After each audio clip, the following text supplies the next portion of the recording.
नमस्ते दोस्तों, आप लोगों का स्वागत है हमारे चैनल पर। आप लोग हमारे चैनल को सब्सक्राइब कीजिए और वीडियो पसंद आए तो वीडियो को लाइक कीजिए। तो जैसा कि आप लोग थंबनेल देखकर समझ ही गए होंगे कि आज चैप्टर 3 का इस वीडियो में पूरा ऑब्जेक्टिव प्रश्न को देखेंगे। तो चलिए हम बिना समय गंवाए प्रश्न की ओर चलते हैं। पहला प्रश्न यह है कि कौन मेसोडर्मल उत्पत्ति का नहीं है। मतलब इनमें से कौन है जो मेसोडर्मल उत्पत्ति नहीं किया है, मेसोडर्मल से उत्पत्ति नहीं हुआ है। तो तंत्रिका तंत्र, ये ऑप्शन ही सही हो जाएगा। इसलिए ए ऑप्शन को टिक मारते हैं और चलते हैं अगले प्रश्न की ओर। अगला प्रश्न यह है कि निम्न में कौन सा लंबवत द्विविभाजन करता है। मतलब इनमें से कौन है जो सबसे लंबा द्विविभाजन करता है। Option A euglena, option B plasmodium, option C planaria, option D paramecium. तो निम्न में कौन सा लंबवत द्विविभाजन करता है, तो यूग्लिना, ए ऑप्शन सही हो जाएगा। तो चलिए अगले प्रश्न की ओर चलते हैं। अगला प्रश्न यह है कि यदि महाबीजाणु मात्र कोश में 10 गुणसूत्र हो तो एलियूरोन परत में कितने गुणसूत्र मतलब कितने गुण होंगे। Option A 10, option B 15, option C 20, option D 25। तो यदि महाबीजाणु मात्र कोश में 10 गुणसूत्र हो तो एलियूरोन परत में कितने गुण होंगे, तो 15 होंगे। बी ऑप्शन सही हो जाएगा। तो चलिए अगले प्रश्न की ओर चलते हैं। अगला प्रश्न यह है कि किसी पौधे की जाति में प्रतिमुख कोश में 8 क्रोमोसोम हो तो उसके एलियूरोन परत एलियूरोन के स्तर पर कितने क्रोमोसोम होंगे। Option A 16, option B 24, option C 32, option D 8। तो किसी पौधे की जाति में प्रतिमुख कोश में 8 क्रोमोसोम हो तो उसके एलियूरोन के स्तर में कितने क्रोमोसोम होंगे, तो 24 क्रोमोसोम होंगे। बी ऑप्शन सही हो जाएगा। तो चलिए अगले प्रश्न की ओर चलते हैं। अगला प्रश्न यह है कि पुरुषों से क्या संबंधित है। मतलब इनमें से कौन है जो पुरुषों से संबंधित है। ऑप्शन ए मुंह से खाए जाने वाली गोलियां। कोई भी पुरुष मुंह से खाने वाली गोली संबंध नहीं होगी किसी भी पुरुष से। ऑप्शन बी को देखते हैं, डिव वाहिका उच्छेदन, तो ये भी गलत हो जाएगा। ऑप्शन सी को देखते हैं, शुक्र वाहिका उच्छेदन, तो सी ऑप्शन सही हो जाएगा। पुरुषों से शुक्र वाहिका उच्छेदन सही हो जाएगा, जिसमें इसको काट कर अलग कर कर बांध दिया जाता है रस्सी से। आप लोग स्क्रीन पर देख सकते हैं कैसे बांधा गया है। तो चलिए अगले प्रश्न की ओर चलते हैं। अगला प्रश्न यह है कि प्रखनलित शिशुओं को उत्पन्न करने में क्या होता है। प्रखनलित शिशुओं को उत्पन्न करने में क्या होता है। ऑप्शन ए निषेचन बाह्य होता है एवं भ्रूण का निर्माण अंदर होता है, तो ए ऑप्शन ही सही हो जाएगा। तो चलिए अगले प्रश्न की ओर चलते हैं। अगला प्रश्न यह है कि बांध्याकरण की एक विधि है। मतलब कौन सी इसमें बाध्यकरण की विधि है? तो IUCD होगा ही नहीं, मध्य छद होगा ही नहीं, शुक्र वायु का उच्छेदन हो जाएगा, जिसमें इसको काट कर अलग कर बांध दिया जाता है। सी ऑप्शन सही हो जाएगा। तो चलिए अगले प्रश्न की ओर चलते हैं। अगला प्रश्न यह है कि निम्न में कौन जन्म नियंत्रण में प्रयुक्त यांत्रिक अवरोधक है? Option A copper T, option B मध्य छंद, तो सी ऑप्शन बी ऑप्शन सही होगा। बी ऑप्शन को टिक मारते हैं। इसमें मुझको डाउट है, आप लोग कमेंट बॉक्स में बताइएगा कि 8 का आंसर क्या होगा। निम्न में कौन जन्म नियंत्रण में प्रयुक्त यांत्रिक अवरोधक है? तो चलते हैं अगले प्रश्न की ओर। अगला प्रश्न यह है कि निम्न में से किसमें गमन अधिकतम घट जाता है? तो वीर्य में शुक्राणु की स्वतंत्र गतिशीलता का घट जाना। डी ऑप्शन सही हो जाएगा। तो चलिए अगले प्रश्न की ओर चलते हैं। अगला प्रश्न यह है कि कौन सा परीक्षण द्वारा बगैर पैदा हुए बच्चों में आनुवांशिक एवं कायिकी दोष का अध्ययन किया जा सकता है? तो एम्ब्रियो सेंट्रिक्स, ए ऑप्शन सही हो जाएगा। इसका बहुत ही ज़्यादा दुरुपयोग हुआ है। तो चलते हैं अगले प्रश्न की ओर। अगला प्रश्न यह है कि जब संतति की उत्पत्ति एकल जनक द्वारा होती है तब वह क्या कहलाती है?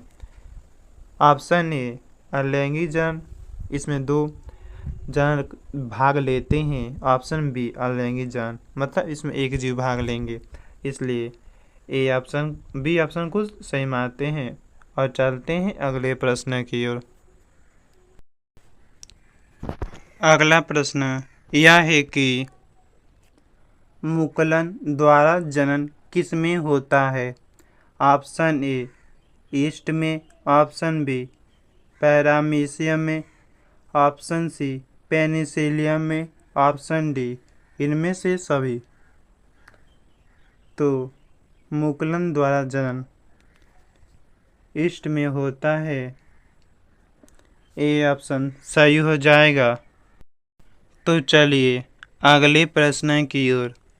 अगला प्रश्न यह है कि मानव युग्मकों में गुणसूत्र की कितनी संख्या होती है? युग्मक में पूछा है, केवल गुणसूत्र पूछता तो उसमें 46 मारते हैं, और युग्मक में पूछता है तो उसे 23 मारेंगे। बी ऑप्शन सही हो जाएगा। तो चलिए अगले प्रश्न की ओर चलते हैं। अगला प्रश्न यह है कि अंड प्रजनक है, इनमें से कौन है जो अंडा देता है? ऑप्शन ए मुर्गी, ऑप्शन मुर्गी भी अंडा देती है। ऑप्शन बी सांप भी अंडा देता है, तो ये दोनों अंडा देता है, तो ये भी अंडा देगा। मगरमच्छ भी अंडा देगा, इसलिए डी ऑप्शन को सही मानते हैं।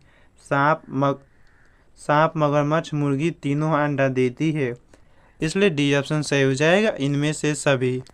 तो चलिए अगले प्रश्न की ओर चलते हैं। अगला प्रश्न यह है कि द्विगुणित है।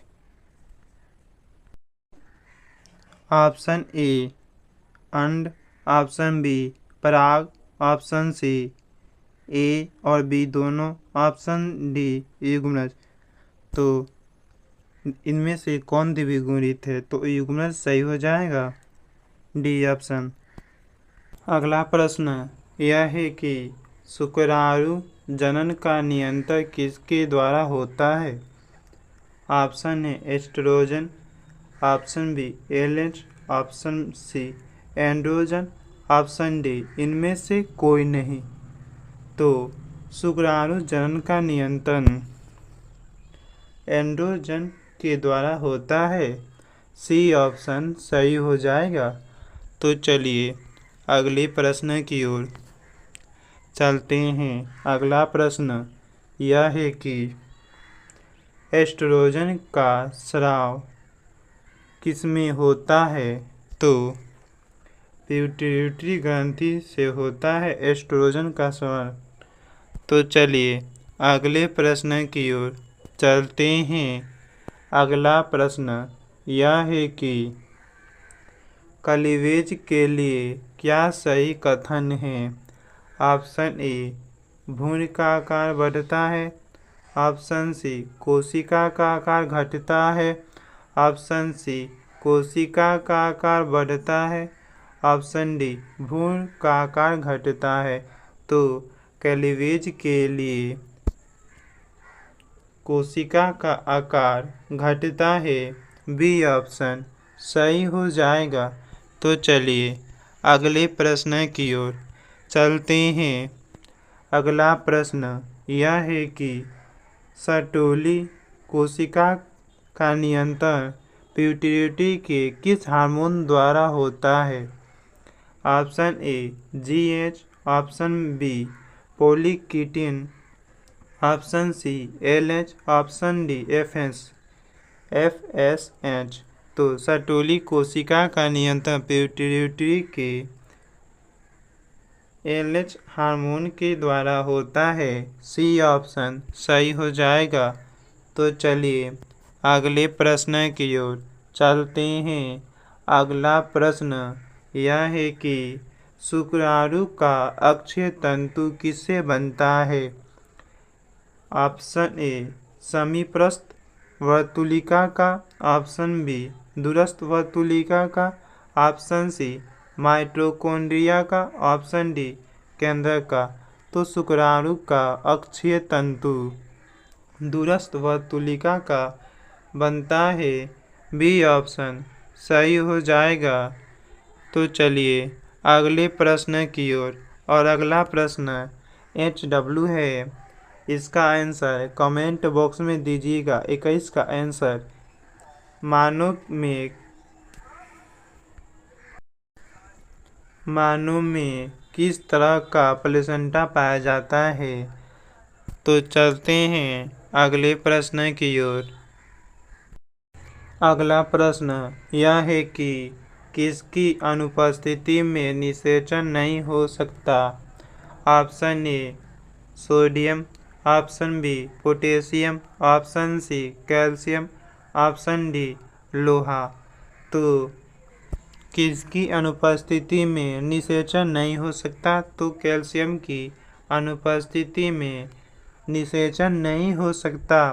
सी ऑप्शन सही हो जाएगा। तो चलिए अगले प्रश्न की ओर चलते हैं। अगला प्रश्न यह है कि जन्म के बाद माता में प्रथम दुग्ध स्रावन को कोलेस्ट्रोन कहते हैं। इसमें क्या निहित होता है? Option A IgA। Option B IgD। Option C IgE। Option D IgG। तो जन्म के बाद माता में प्रथम दुग्ध स्रावन को कोलेस्ट्रोन कहते हैं। इनमें IgA मात्रा निहित रहती है। IgA की मात्रा अधिक निहित रहती है। ए ऑप्शन सही हो जाएगा। तो चलिए अगले प्रश्न की ओर। अगला प्रश्न यह है कि नर युग्मक तथा मादा युग्मक के संयोजन से क्या बनता है? ऑप्शन ए अंडाणु। ऑप्शन बी शुक्राणु। ऑप्शन सी वीर्य। ऑप्शन डी युग्मनज। तो नर युग्मक तथा मादा युग्मक के संयोजन से युग्मनज बनता है। डी ऑप्शन सही हो जाएगा। तो चलिए अगले प्रश्न की ओर चलते हैं। अगला प्रश्न यह है कि निम्नलिखित में कोई एक पुरुष में पाया जाता है। मतलब इनमें से कौन है जो पुरुष में पाया जाता है? तो लिबिया मोजेरा पाया जाता है। सी ऑप्शन सही हो जाएगा।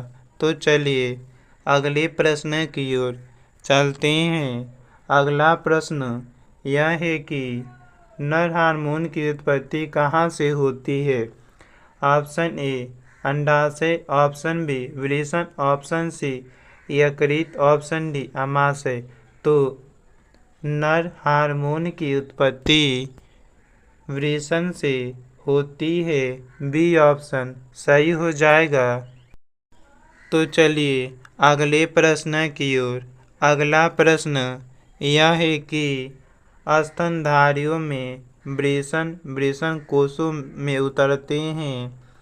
ऑप्शन ए शुक्राणु जनन के लिए, सही हो जाएगा शुक्राणु जनन के लिए।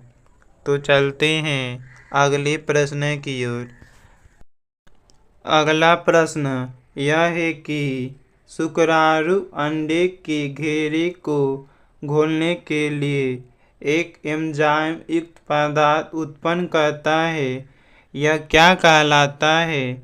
ऑप्शन ए हाइलुरोनिक अम्ल, ऑप्शन बी हाइलुरोनिडेज।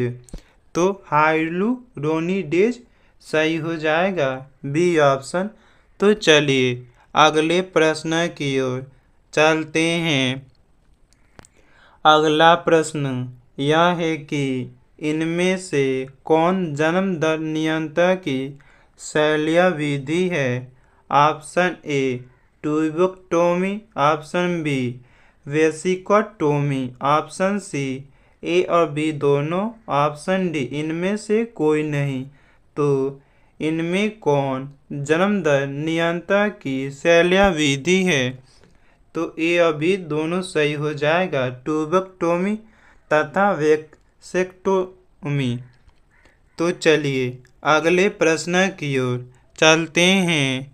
अगला प्रश्न यह है कि इनमें से कौन क्लायोटोरिस का समजात अंग है? ऑप्शन ए योनि, ऑप्शन बी लिंग, ऑप्शन सी ए और बी दोनों, ऑप्शन डी इनमें से कोई नहीं।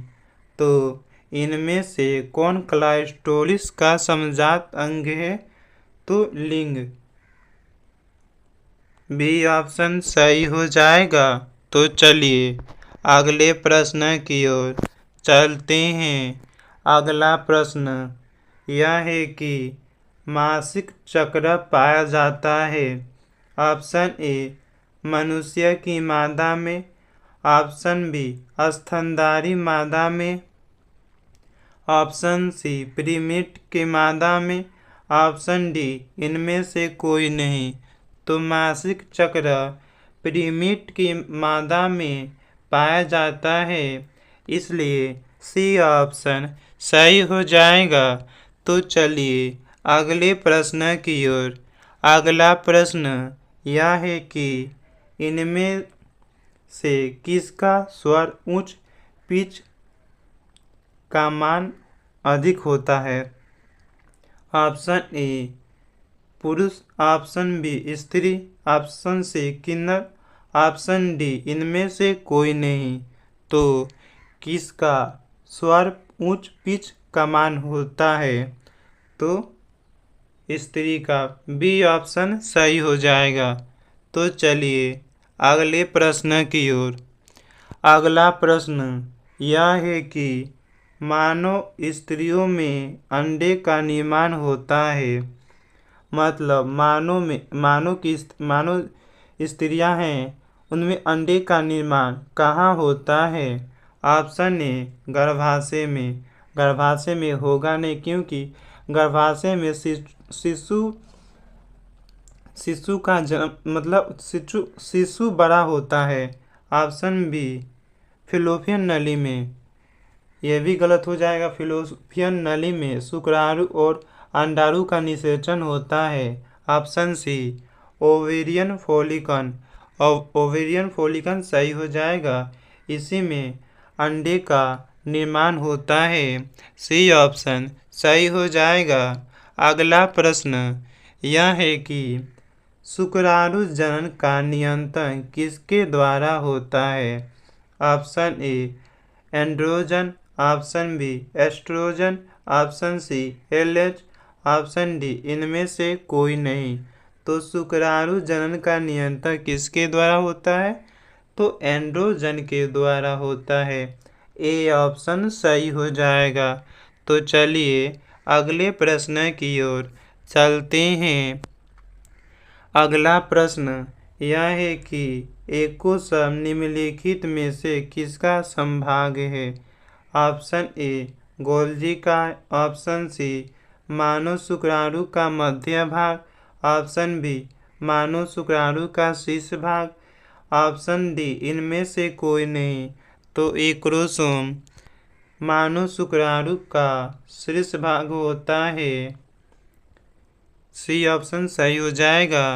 तो चलिए अगले प्रश्न की ओर चलते हैं। अगला प्रश्न यह है कि एस्ट्रोजन और प्रोजेस्टेरोन स्रावित होता है। ऑप्शन ए अंडाशय, ऑप्शन बी वृषण, ऑप्शन सी अपरा, ऑप्शन डी किडनी। तो एस्ट्रोजन और प्रोजेस्टेरोन का स्राव अपरा से होता है। वृषण, इसका वृषण होगा से आंसर। आप लोग कमेंट बॉक्स में बताइएगा 36 का आंसर क्या होगा।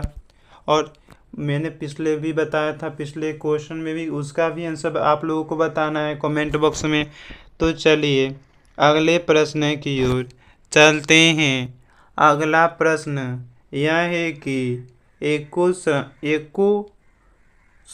भाग है। एकोसोम किसका भाग है।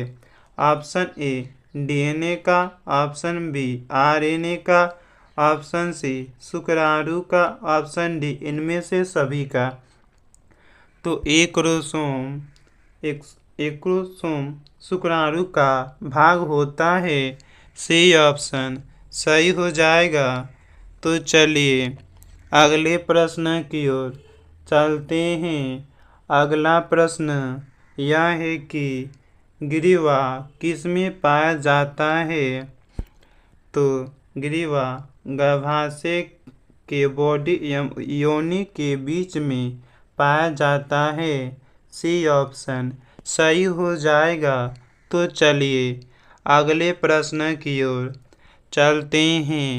अगला प्रश्न यह है कि प्रोस्टाग्लैंडिन है क्या है। प्रोटीन है, कार्बोहाइड्रेट है, लिपिड है या असंतृप्त है। तो प्रोस्टाग्लैंडिन असंतृप्त है। डी ऑप्शन सही हो जाएगा। तो चलिए अगले प्रश्न की ओर चलते हैं। अगला प्रश्न यह है कि शुक्राणु जनन किसके द्वारा अभिभूत होता है। Option A FSH, option B MSH, option C ACTH, option D HCG। तो शुक्राणु किसके द्वारा अभिभूत होता है। तो FSH। ए ऑप्शन सही हो जाएगा।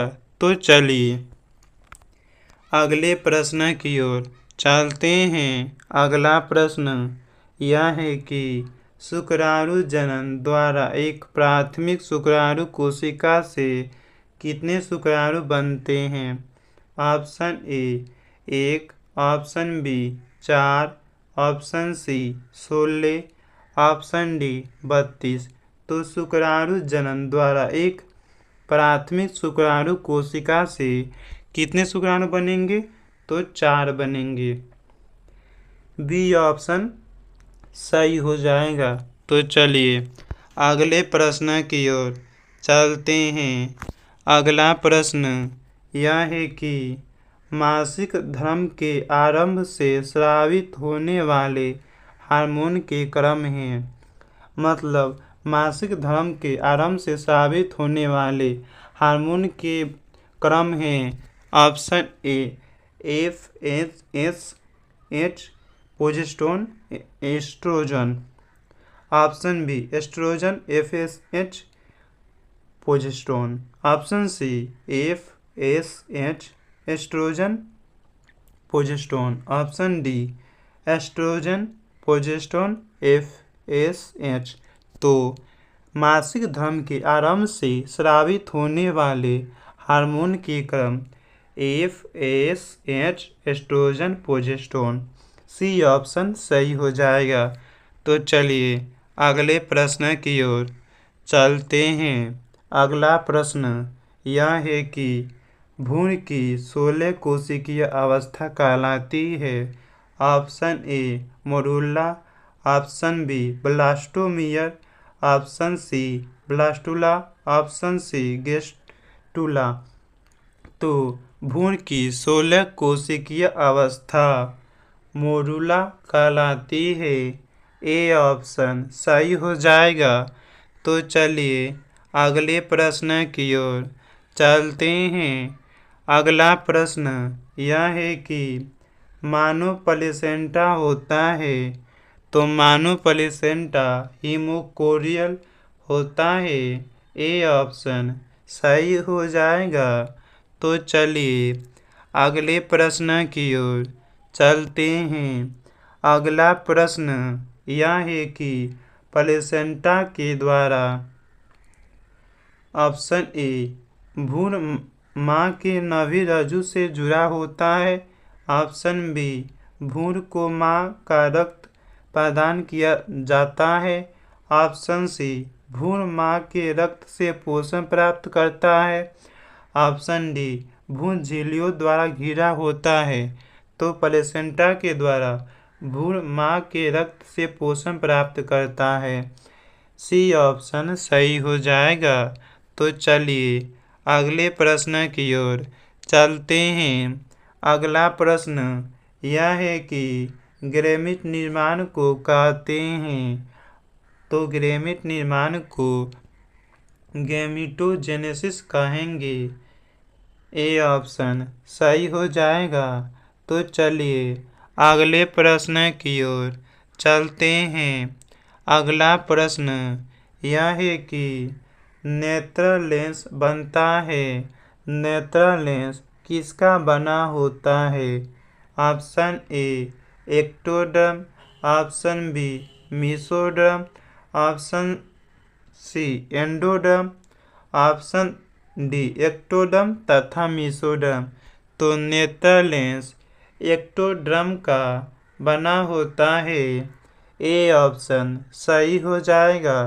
तो चलिए अगले प्रश्न की ओर चलते हैं।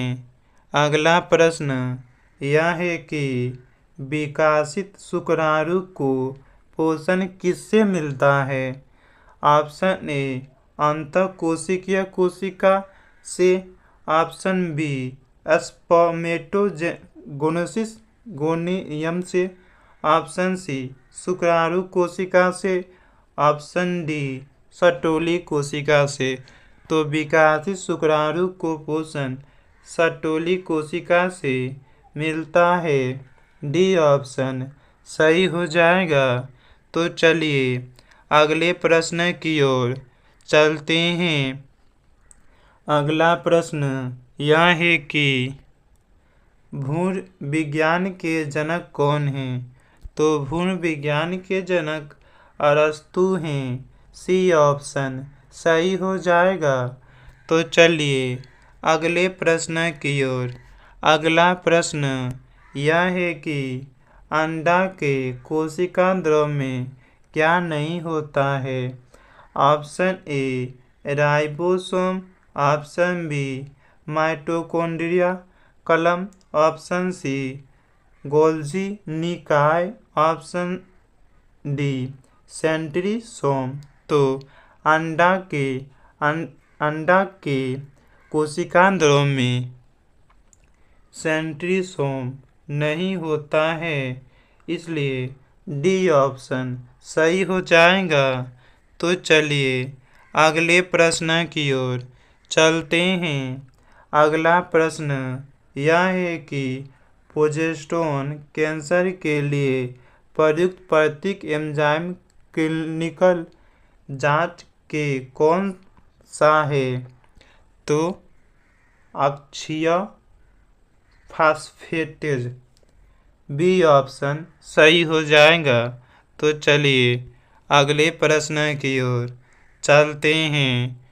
अगला प्रश्न यह है कि गर्भ अवस्था के किस महीने में गर्भाशय शिशु गतिशील होता है तथा सिर पर बाल उग आते हैं? तो गर्भ अवस्था के किस महीने में शिशु गतिशील और सिर पर बाल उगना शुरू हो जाता है? चौथे महीने के बाद या पाँचवें महीने में, छठा महीना में या तीसरा महीना में?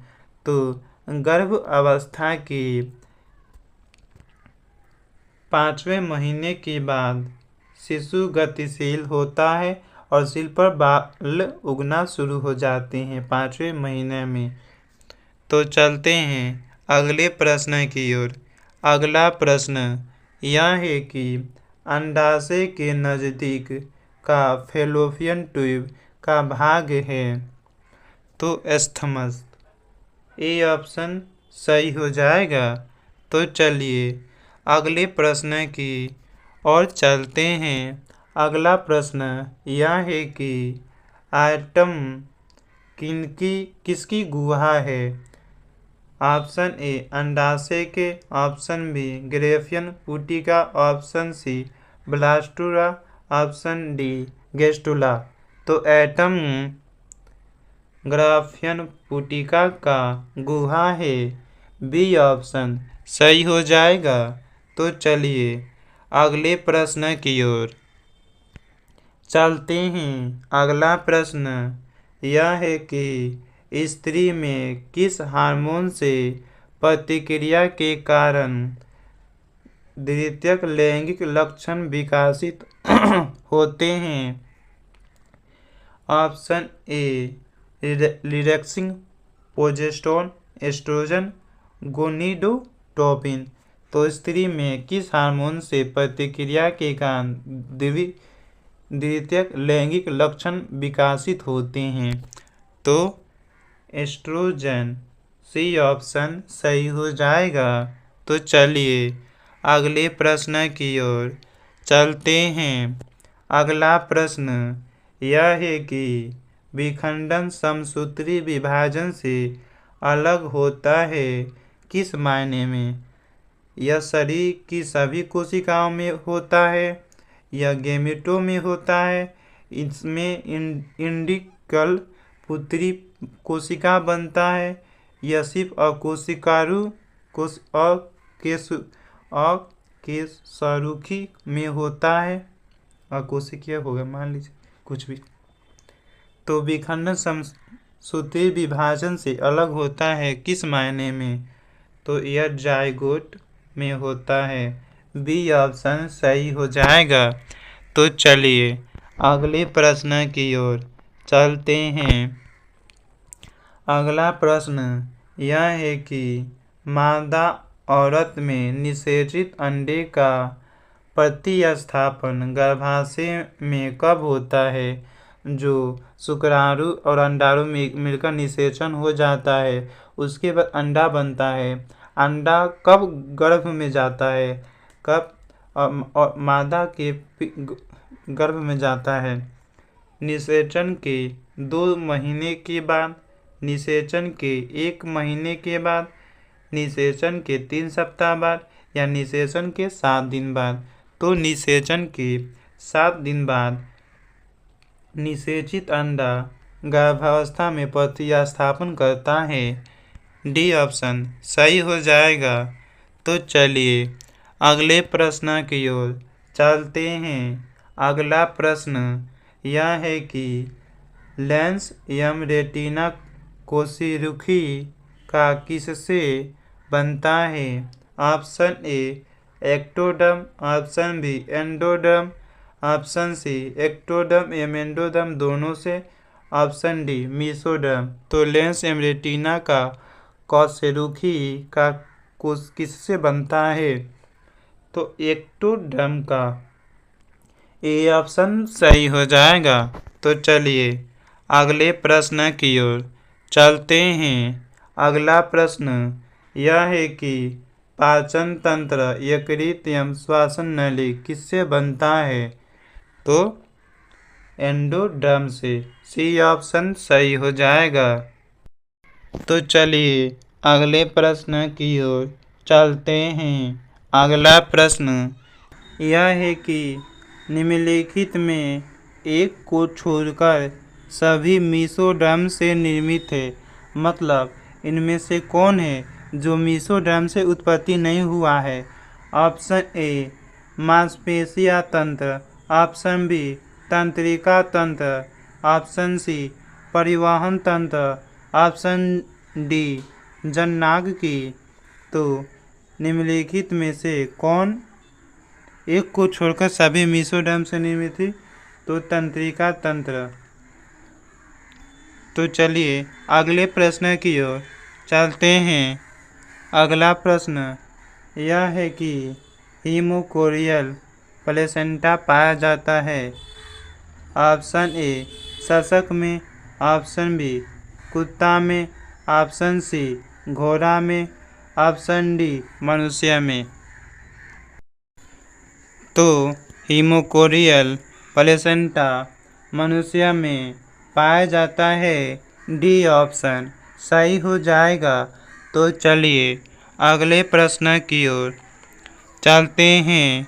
अगला प्रश्न यह है कि किसके भ्रूण में परजीवी की तरह पोषण होता है? ऑप्शन ए पक्षी में, ऑप्शन बी उभयचर में, ऑप्शन सी सरीसृप में, ऑप्शन डी स्तनधारी में। तो किसके भ्रूण में परजीवी की तरह पोषण होता है?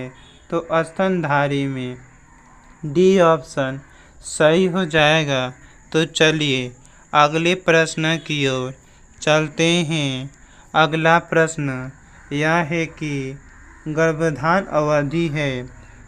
ऑप्शन सी को टिक मारते हैं। शिशु एवं जन्म, निषेचन एवं शिशु जन्म के बीच का। तो चलिए अगले प्रश्न की ओर चलते हैं। अगला प्रश्न यह है कि अंडाणु में बाहर से अंदर की ओर स्तरों का निम्न में कौन सा क्रम होता है? यहाँ पे आप लोगों को नहीं दिख रहा होगा। अंडाणु में बाहर से अंदर की ओर स्तरों का निम्न में से कौन सा क्रम होता है? कोरोना, रेडिएटा, जोना पेलुसिडा और पीतक कला। सी ऑप्शन सही हो जाएगा।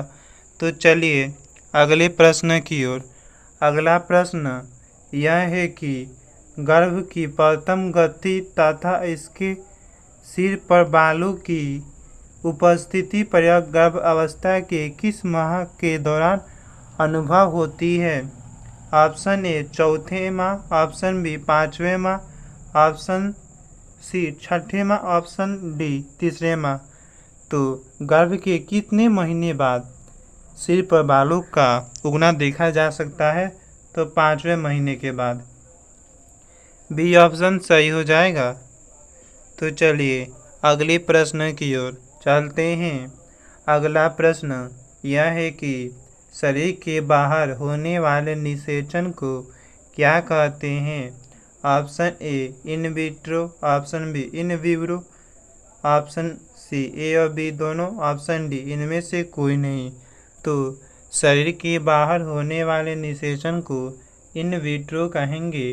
ए ऑप्शन सही हो जाएगा। तो चलिए अगले प्रश्न की ओर चलते हैं। अगला प्रश्न यह है कि सर्टोली कोशिकाएं पाई जाती है। ऑप्शन ए वृषण में, ऑप्शन बी गर्भाशय में, ऑप्शन सी अंडाशय में, ऑप्शन डी यकृत में। तो सर्टोली कोशिकाएं गर्भाशय में पाई जाती है। बी ऑप्शन सही हो जाएगा। तो चलिए अगले प्रश्न की ओर। अगला प्रश्न यह है कि एक्रोसोम इनमें से किसका संभाग है? तो ये क्रोमोसोम मानव शुक्राणु का शीर्ष वाला भाग होता है। ए ऑप्शन सही हो जाएगा। तो चलिए अगले प्रश्न की ओर चलते हैं। अगला प्रश्न यह है कि एक स्वस्थ महिला के पूरे जीवन काल में उत्पन्न कुल अंडों की संख्या होती है। Option A 4000, option B 400, option C 40, option D 365। तो एक स्वस्थ महिला के पूरे जीवन काल में उत्पन्न कुल अंडों की संख्या 400 होती है। बी ऑप्शन सही हो जाएगा। अगला प्रश्न यह है कि गर्भाशय में कॉपर टी के एक प्रभावी एवं अंतर्गर्भाशय युक्ति होने का मुख्य कारण है। तो शुक्राणु को निषेचित क्षमता की कमी। ऑप्शन बी गर्भाशय में कॉपर आयन मोचित होने के कारण शुक्राणु का भक्षाणु क्रिया में वृद्धि। ऑप्शन सी शुक्राणुओं की गतिशीलता में कमी। ऑप्शन डी इनमें से कोई नहीं। तो गर्भाशय में कॉपर टी के एक प्रभावी एवं अंतर्गर्भाशय युक्ति होने का मुख्य कारण शुक्राणु की गतिशीलता में कमी। सी ऑप्शन सही हो जाएगा। तो चलिए अगले प्रश्न की ओर चलते हैं। अगला प्रश्न यह है कि ऑस्ट्रेलिया के शिशुधानी प्राणियों के अनुकूली विकिरण में से किसका उदाहरण है। ऑप्शन ए अपसारी क्रम विकास, ऑप्शन बी अभिसारी क्रम विकास, ऑप्शन सी साल्टेन, ऑप्शन डी इनमें से कोई नहीं। तो ऑस्ट्रेलिया के शिशुधानी प्राणियों के अनुकूली विकिरण इनमें से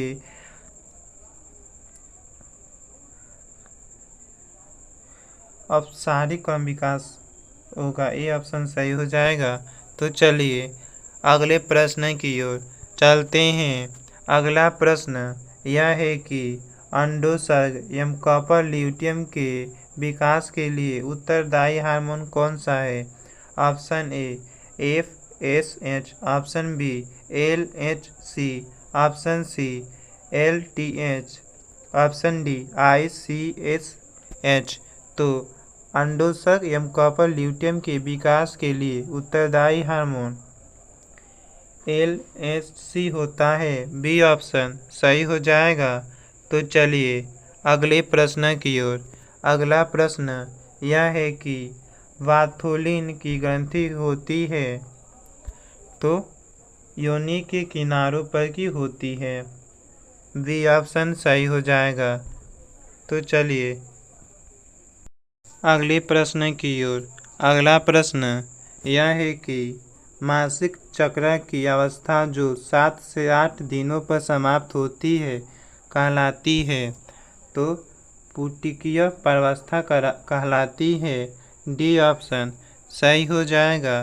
तो चलिए अगले प्रश्न की ओर। इस प्रश्न को हमने पहले भी देखा है, प्रश्न संख्या 1। तो चलते हैं अगले प्रश्न की ओर। अगला प्रश्न यह है कि मनुष्य की गर्भाधान की अवधि कितने दिनों में होती है। यहाँ पे आंसर कुछ गलती हुआ है। ऑप्शन डी 270 दिन सही हो जाएगा। तो चलते हैं अगले प्रश्न की ओर। अगला प्रश्न यह है कि वृषण थैली किससे संबंधित है। वृषण थैली किससे संबंधित है। तो वृषण थैली वृषण से संबंधित है। तो चलते हैं अगले प्रश्न की ओर। अगला प्रश्न यह है कि कौन सहायक ग्रंथि है। तो शुक्राणु ग्रंथि, पोस्टेज ग्रंथि, कॉपर ग्रंथि सभी सही हो जाएगा। D option. अगला प्रश्न यह है कि वृक्क तथा जन अंग का निर्माण किससे होता है। तो मेसोडर्म से होता है। बी ऑप्शन सही हो जाएगा। तो मिलते हैं अगली वीडियो में।